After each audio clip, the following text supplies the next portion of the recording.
Hello from nowhere. I'm Kurt the Gardener, and I'm so glad that you came to join me today for just a few minutes of your time because time is valuable. And that's why you should never, ever squander it, waste it, and spend it on social media. Go outside and be in the moment. At least that's what all the spiritual teachers will tell you, right? Go outside and be in the moment, the moment, the moment, the moment. Don't worry, in time it all becomes valuable if you can stick with it and learn it and understand it. Don't worry. All right, so today I'm going to talk about the ego. Um, I'm a bit of a writer, so what I usually do is I usually write down my thoughts and I read them to you, and I appreciate it so much if you listen to the whole video. You have no idea what that means to me, that you cared enough to listen to me read my thoughts to you. All right, so stop trying to be remembered until the sun dies. Stop worrying about your image being immortalized and living on forever. It was never you, but your ego that wanted that. In fact, it's the ego that wants any and everything to begin with. Many people throughout the times of human have tried to live forever. They've tried to grab onto this world through statues, propaganda, works, and acts, but they are dead and gone. And with them, the ego, that in its own self-interest of survival drove them to waste all of their time in these efforts to live forever. Don't wait until you are out of time to meet your ego. Don't wait until death comes knocking to realize you have everything you could ever want plus some in this moment.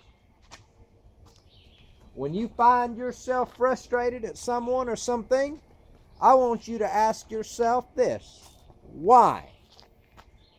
I want you to ponder and question that until you have the answer. Then you'll realize therein that answer lies, the desire. And then, finally, you will meet your ego. The ego cannot live forever. The ego wants you to believe that this temporary moment in time that you exist in this container and current form, it wants you to believe that this world called the shapes and forms, the world of the shapes and forms and the physical, is forever. Because the ego does not know any better. And so don't wait until you are out of time upon this earth in this lifetime to meet your ego. Don't wait until death comes to realize you have everything in this moment called the present. When you find yourself frustrated at someone or something, I want you to ask yourself why. I want you to ponder and question until you have that answer. And then you'll realize therein that answer lies a desire.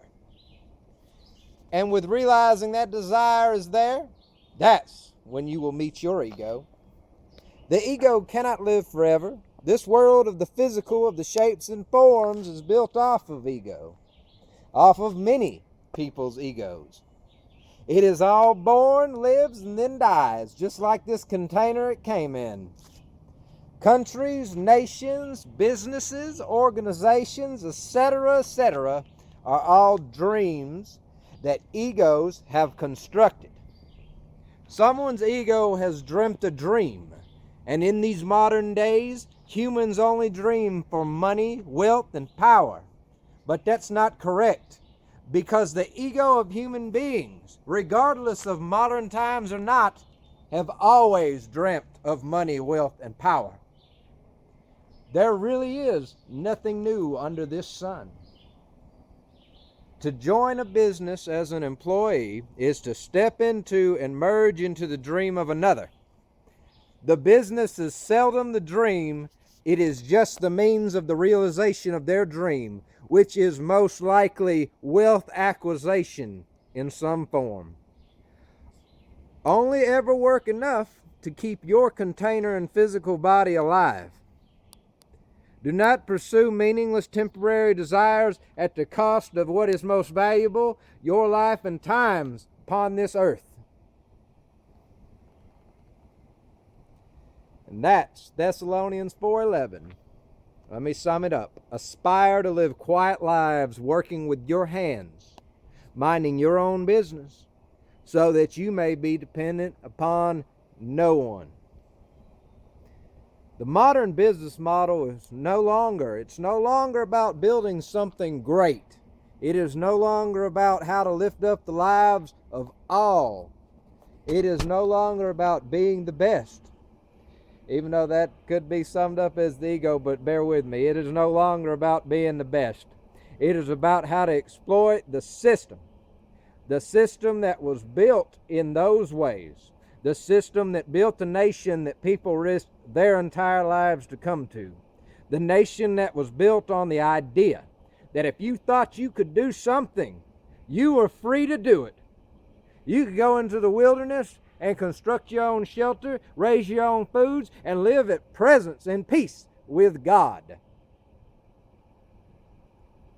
A country unlike any that had ever existed before was what that system had given birth to.